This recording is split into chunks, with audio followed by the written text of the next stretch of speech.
اللہ جل شانہ نے اپنے کلام پاک میں ارشاد فرمایا ہے سورہ الاعراف آیت نمبر 166 میں، یعنی جب جس کام سے ان کو منع کیا گیا تھا اس میں حد سے نکل گئی تو ہم نے ان کو کہہ دیا تم ذلیل بندر بن جاؤ۔ اس آیت کی تشریح کرتے ہیں مختصر عطاؤں کے معنی ہے جنہوں نے اللہ کی نافرمانی حد سے تجاوز کیا۔ مفسرین کے درمیان اس امر میں اختلاف ہے کہ نجات پانے والے صرف وہی تھے جو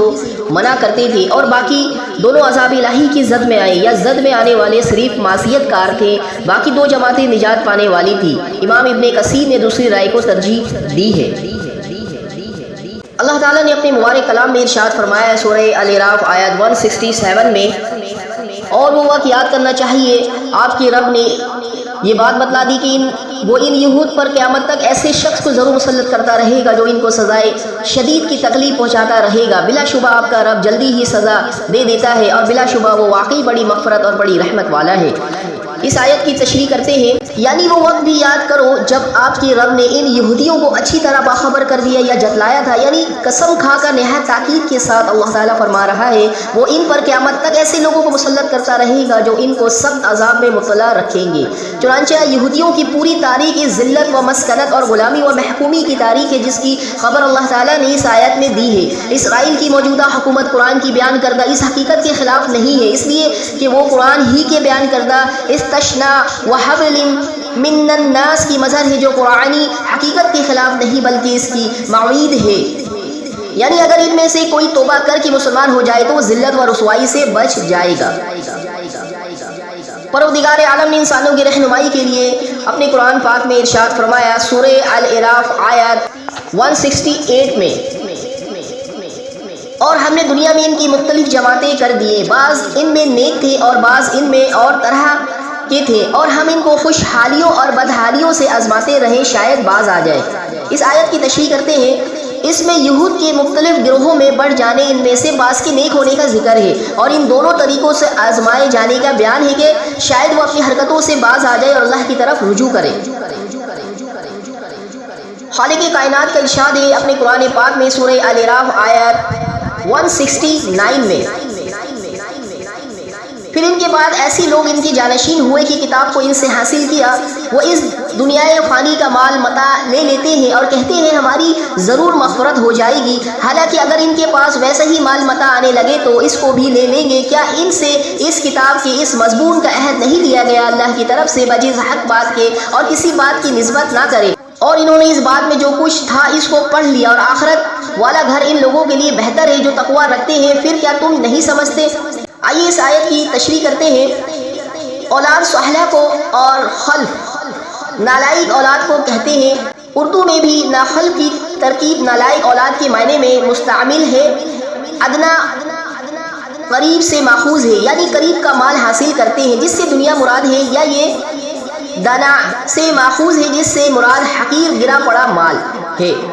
مطلب دونوں سے اس دنیا کے مال و متاع کے حرص کی وضاحت ہے، یعنی طالب دنیا ہونے کے باوجود مغفرت کی امید رکھتے ہیں جیسے آج کل کے مسلمانوں کا بھی حال ہے، اس کے باوجود وہ اللہ کی طرف جھوٹی باتیں منسوخ کرنے سے باز نہیں آتے، مثلا وہی مغفرت کی بات جو اوپر گزری، اس کا ایک دوسرا مفہوم مٹانا بھی ہو سکتا ہے، جسے درستی ریح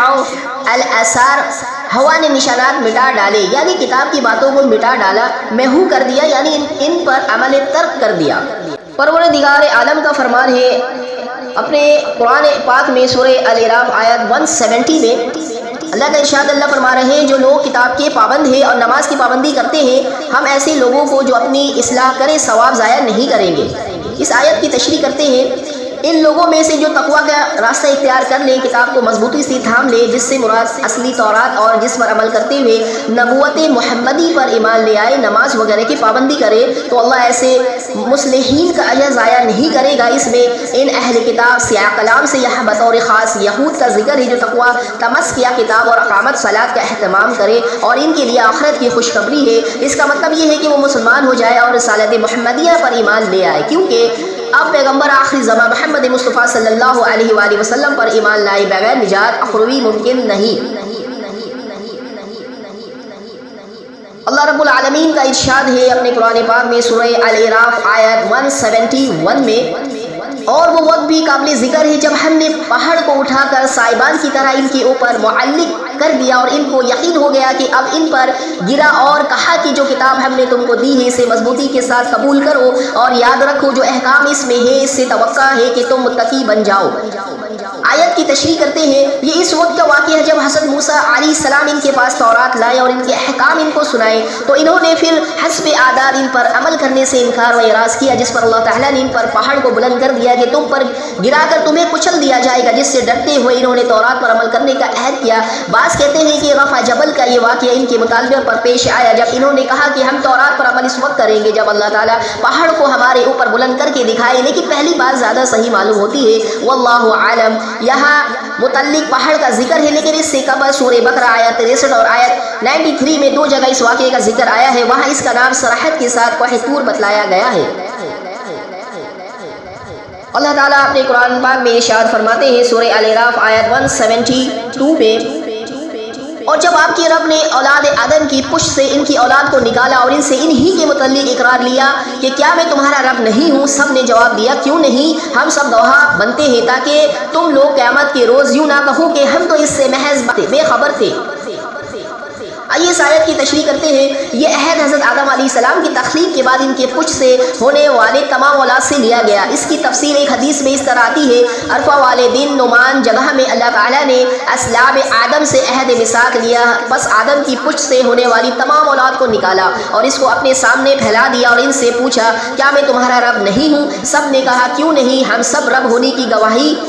دیتے ہیں۔ امام شوکانی اس حدیث کی بابت لکھتے ہیں وَأَسْنَدَ لَا مَدْعًا فِي فَتَحُ الْقَدِيرِ، اس کی سند میں کوئی تعن نہیں، نیز امام شوکانی فرماتے ہیں یہ عالم زر کہلاتا ہے، اس کی یہی تفسیر صحیح اور حق ہے جس سے عدول اور کسی اور مفہوم کی طرف جانا صحیح نہیں ہے، کیونکہ یہ مرفوع حدیث اور آثار صحابہ سے ثابت ہے اور اسے مجاز پر بھی محمول کرنا جائز نہیں ہے۔ بہرحال اللہ کی ربوبیت کی یہ گواہی ہر انسان کی فطرت میں ودیت ہے، اسے مفہوم رسول صلی اللہ علیہ وآلہ وسلم نے اس طرح بیان فرمایا ہے کہ ہر بچہ فطرت پر پیدا ہوتا ہے، بس اس کے ماں باپ اس کو یہودی یا نصرانی یا مجوسی بنا دیتے ہیں، جس طرح جانور کا بچہ صحیح سالم پیدا ہوتا ہے، اس کا ناک کان کٹا نہیں ہوتا۔ اور صحیح مسلم کی روایت ہے اللہ تعالیٰ فرماتا ہے میں نے اپنے بندوں کو حنیف یعنی اللہ کی طرف یکسوئی سے متوجہ ہونے والا پیدا کیا ہے، پس شیطان ان کو ان کے دین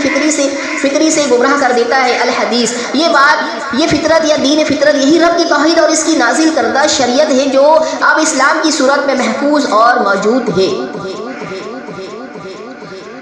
اللہ تعالیٰ ارشاد فرماتے ہیں اپنے قرآن پاک میں سورہ الاعراف آیت 173 میں، آیت کا ترجمہ یا یوں کہو کہ پہلے شرک تو ہمارے بڑوں نے کیا اور ہم ان کے بعد ان کی نسل میں ہوئے، سو کیا ان غلط راہ والوں کے فعل پر تو ہم کو ہلاکت میں ڈال دے گا۔ آیت کی تشریح سے سمجھانے کی کوشش کرتے ہیں، یعنی ہم نے یہ اخذ عہد اپنی ربوبیت کی گواہی اس لیے لی تاکہ تم یہ عذر پیش نہ کر سکو کہ ہم تو غافل تھے یا ہمارے باپ دادا شرک کرتے تھے، یہ عذر قیامت والے دن بارگاہ الہی میں قبول نہیں ہوں گے۔ اللہ سبحانہ وتعالیٰ کا ارشاد ہے اپنے قرآن پاک میں سورہ الاعراف میں، اللہ تعالیٰ فرما رہے ہیں ہم اسی طرح آیت کو صاف صاف بیان کرتے ہیں تاکہ وہ باز آ جائے۔ خالق کائنات کے ارشاد ہے سورہ الاعراف آیت 175 میں، ترجمہ اور ان لوگوں کو اس شخص کا حال پڑھ کر سنائیے کہ جس کو ہم نے اپنی آیتیں دیے، پھر وہ ان سے نکل گیا، پھر شیطان اس کے پیچھے لگ گیا، سو وہ گمراہ لوگوں میں شامل ہو گیا۔ اس آیت کی تشریح کر کے سمجھانے کی کوشش کرتے ہیں، مفسرین نے اسے کسی ایک متعین شخص سے متعلق قرار دیا ہے جسے کتاب الہی کا علم حاصل تھا، لیکن پھر وہ دنیا اور شیطان کے پیچھے لگ کر گمراہ ہو گیا۔ تاہم اس کے تعین میں کوئی مستند بات مروی بھی نہیں، اس لیے اس تکلف کی ضرورت نہیں ہے، یہ عام ہے اور ایسے افراد ہر امت اور ہر دور میں ہوتے رہے ہیں، جو بھی اس صفت کا حامل ہوگا وہ اس کا مصداق قرار پائے گا۔ اللہ تعالیٰ فرماتے ہیں قرآن کریم میں آیت سورۃ الاعراف آیت 176 میں، ترجمہ اگر ہم چاہتے تو اس کو ان آیتوں کی بدولت بلند مرتبہ کر دیتے، لیکن وہ تو دنیا کی طرف مائل ہو گیا اور اپنی نفسانی خواہش کی پیروی کرنے لگا، سو اس کی حالات کتی کی سی ہو گئی، اگر تو اس پر حملہ کرے تب بھی وہ ہانپے یا اس کو چھوڑ دے تب بھی ہانپے، یہی حالات ان لوگوں کی ہے جنہوں نے ہماری آیتوں کو جھٹلایا، سو آپ اس حال کو بیان کر دیجئے شاید وہ لوگ کچھ سوچے۔ اس آیت کی تشریح کرتے ہیں لا حد کہتے ہیں تھکاوٹ یا پیاس وغیرہ کی وجہ سے زبان باہر نکالنے کو۔ کتے کی عادت ہے کہ تم اسے ڈانٹو ڈپٹو یا اس کے حال پر چھوڑ دو، دونوں حالتوں میں وہ بھوکنے سے باز نہیں آتا۔ اسی طرح اس کی یہ عادت بھی ہے کہ وہ شکم سیر ہو یا بھوکا، تندرست ہو یا بیمار، تھکا ماندہ ہو یا توانا، ہر حال میں زبان باہر نکالے ہانکتا رہتا ہے۔ یہی حال ہے ایسے شخص کا، اسے وائز کرو یا نہ کرو اس کا حال ایک ہی رہے گا، اور دنیا کے مال و متاع کے لیے اس کی رال ٹپکتی رہے گی۔ اور اس قسم کے لوگوں سے عبرت حاصل کر کے گمراہی سے بچے اور حق کو اپنائے۔ اللہ تعالیٰ ارشاد فرماتے ہیں سورہ الاعراف آیت نمبر 177 میں، آیت کا ترجمہ پیش کر رہا ہوں، اور ان لوگوں کی حالات بھی بری حالات ہیں جو ہماری آیت کو جھٹلاتے ہیں اور اپنا نقصان کرتے ہیں۔ اللہ عز و جل نے اپنے قرآن میں ارشاد فرمایا سورہ الاعراف آیت 178 میں، آیت کی ترجمہ پیش کر رہا ہوں، جس کو اللہ ہدایت کرتا ہے وہ سو ہدایت پانے والا وہی ہوتا ہے، اور جسے وہ گمراہ کر دے سو ایسے ہی لوگ خسارے میں پڑنے والے ہیں۔ اللہ رب العزت نے اپنے قرآن پاک میں ارشاد فرمایا سورہ الاعراف میں آیت 179 میں، آیت کا ترجمہ پڑھ رہا ہوں، اور ہم نے ایسے بہت سے اور انسان دوزخ کے لیے پیدا کیے ہیں جن کے دل ایسے ہیں جن سے نہیں سمجھتے، اور جن کی آنکھیں ایسی ہیں جن سے نہیں دیکھتے، اور جن کے کان ایسے ہیں جن سے نہیں سنتے۔ یہ لوگ بھی چوپاؤں کی طرح ہے، بلکہ یہ ان سے بھی زیادہ گمراہ ہے، یہی لوگ غافل ہیں۔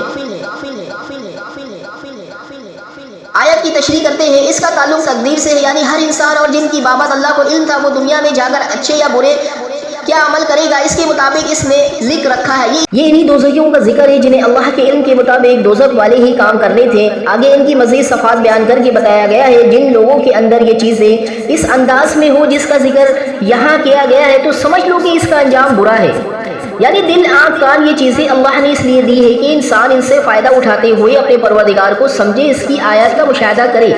اور حق کی بات کو غور سے سنے۔ لیکن جو شخص ان مشاعر سے یہ کام نہیں لیتا وہ گویا ان سے عدم انتفاع فائدہ نہ اٹھانے میں چوپائیوں کی طرح بلکہ ان سے بھی زیادہ گمراہ ہے، اس لیے کہ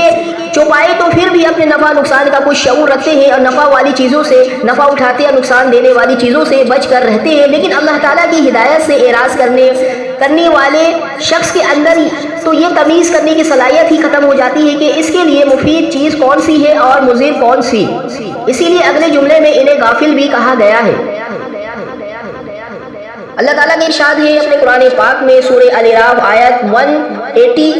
میں ترجمہ، اور اچھے اچھے نام اللہ ہی کے لیے ہیں، سو ان ناموں سے اللہ ہی کو موسوم کیا کرو اور ایسے لوگوں سے تعلق بھی نہ رکھو جو اس کے ناموں میں کچ روی کرتے ہیں، ان لوگوں کو ان کے کیے کی ضرور سزا ملے گی۔ آیت کی تشریح کرتے ہیں،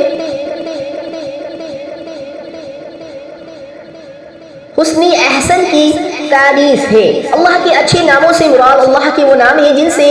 اس کی مختلف صفات، اس کی عظمت و جلالت اور اس کی قدر و طاقت کا اظہار ہوتا ہے۔ صحیح کی حدیث میں ان کی تعداد 99 ایک کم 10 بتائی گئی ہے، فرمایا جو ان کو شمار کرے گا جنت میں داخل ہوگا۔ اللہ تعالیٰ طاق ہے اور طاق کو پسند فرماتا ہے۔ نیز علماء نے یہ بھی وضاحت کی ہے کہ اللہ کے ناموں کی تعداد 99 میں منحصر نہیں ہے بلکہ اس سے زیادہ ہے۔ ابن کثیر الحاد کے معنی ہے کسی ایک طرف مائل ہونا، اس سے لحد ہے اور اس قبر کو کہا جاتا ہے جو ایک طرف بنائی جاتی ہے۔ دین میں الحاد اختیار کرنے کا مطلب کچ روی اور گمراہی اختیار کرنا ہے۔ اللہ تعالیٰ کے ناموں میں کچ روی الحاد کی 3 صورتیں ہیں۔ نمبر 1، اللہ تعالیٰ کے ناموں میں تبدیلی کر دی جائے، جیسے مشرکین نے کہا، مثلا اللہ کی اسی نام سے اپنے ایک بت کا نام لات، اس کے صفاتی ناموں عزیز سے عزا بنا لیا۔ نمبر 2، یا اللہ کے ناموں میں اپنی طرف سے اضافہ کر لینا جس کا حکم اللہ نے نہیں دیا۔ نمبر 3، یا اس کے ناموں میں کمی کر دی جائے، مثلا اسے ایک ہی مخصوص نام سے پکارا جائے اور دوسرے صفاتی ناموں سے پکارنے کو برا سمجھا جائے۔ فتح القدیر، اللہ کے ناموں میں الحاد کی ایک صورت یہ بھی ہے کہ ان میں تعویل یا تعطیل یا تشبیہ سے کام لیا جائے۔ ایسر تفسیر، جس طرح معتزلہ، معطلہ اور مشبہ وغیرہ گمراہ فرقوں کا طریقہ رہا ہے، اللہ تعالیٰ نے حکم دیا ہے کہ ان سب سے بچ کر رہو۔ اللہ تعالیٰ کا فرمان ہے اپنے قرآن پاک میں سورہ الاعراف آیت 181، آیت کی ترجمہ پیش کر رہا ہوں، اور ہماری مخلوق میں ایک جماعت ایسی بھی ہے جو حق کے موافق ہدایت کرتی ہے اور اس کے موافق انصاف بھی کرتی ہے۔ رب العالمین کا ارشاد ہے اپنے قرآن پاک میں سورہ الاعراف آیت 182 میں، آیت کا ترجمہ پیش کر رہا ہوں، اور جو لوگ ہماری آیت کو جھٹلاتے ہیں ہم ان کو بتدریج گرفت میں لیے جا رہے ہیں، اس طور پر کہ انہیں خبر بھی نہیں۔ اللہ عز و جل کا فرمان ہے اپنے کتاب قرآن پاک میں سورہ الاعراف آیت 183 میں، آیت کا ترجمہ پیش کر رہا ہوں، میں ان کو مہلت دیتا ہوں، بے شک میری تدبیر بڑی مضبوط ہے۔ اس آیت کی تشریح کرتے ہیں، یہ وہی استدراج و امہال ہے جو بطور امتحان اللہ تعالیٰ افراد اور قوموں کو دیتا ہے، پھر جب اس کی مشیت مواخذہ کرنے کی ہوتی ہے تو کوئی اسے بچانے پر قادر نہیں ہو سکتا، کیونکہ اس کی تدبیر بڑی مضبوط ہے۔ اللہ تعالیٰ اپنے قرآن پاک میں ارشاد فرما رہے ہیں، سورہ الاعراف آیت 184 میں، آیت کا ترجمہ پیش کر رہا ہوں، کیا ان لوگوں نے اس بات پر غور نہیں کیا کہ ان کے ساتھی کو ذرا بھی جنون نہیں، وہ تو صرف ایک صاف صاف ڈرانے والے ہیں۔ آیت کی تشریح پیش کر رہا ہوں، صاحب سے مراد نبی کریم صلی اللہ علیہ وآلہ وسلم کی ذات گرامی ہے، جن کی بابت مشرکین کبھی ساحر اور کبھی مجنون نعوذ باللہ کہتے تھے۔ اللہ تعالیٰ نے فرمایا یہ تمہارے عدم تفکر کا نتیجہ ہے، وہ تو تمہارا پیغمبر ہے جو ہمارے احکام پہنچانے والا اور ان سے غفلت اور اعراض کرنے والوں کو ڈرانے والا ہے۔ اللہ تبارک و تعالیٰ اپنے قرآن پاک میں ارشاد فرما رہے ہیں، سورہ الاعراف آیت 185 میں، آیت کا ترجمہ پیش کر رہا ہوں، اور کیا ان لوگوں نے غور نہیں کیا آسمانوں اور زمین کے عالم میں اور دوسری چیزوں میں جو اللہ نے پیدا کیے ہیں، اور اس بات میں کہ ممکن ہے کہ ان کی اجل قریب ہی آ پہنچے؟ پھر قرآن کی بات کون سی بات پر یہ لوگ ایمان لائیں گے؟ اس آیت کی مختصر تشریح بیان کر رہا ہوں، مطلب یہ ہے کہ ان چیزوں پر بھی اگر یہ غور کرے تو یقیناً یہ اللہ پر ایمان لے آئے، اس کے رسول کی تصدیق اور اس کی اطاعت اختیار کر لے، اور انہوں نے جو اللہ کے شریک بنا رکھے ہیں انہیں چھوڑ دے، اور اس بات سے ڈرے کہ انہیں موت اس حال میں آ جائے کہ وہ کفر پر قائم ہو۔ حدیث سے مراد یہاں قرآن کریم ہے، یعنی نبی کریم صلی اللہ علیہ وآلہ وسلم کے انداز و تحید، اور قرآن کریم کے بعد بھی اگر یہ ایمان نہ لائے تو ان سے بڑھ کر انہیں ڈرانے والی چیز کیا ہوگی جو اللہ کی طرف سے نازل ہو، اور پھر یہ اس پر ایمان نہ لائے۔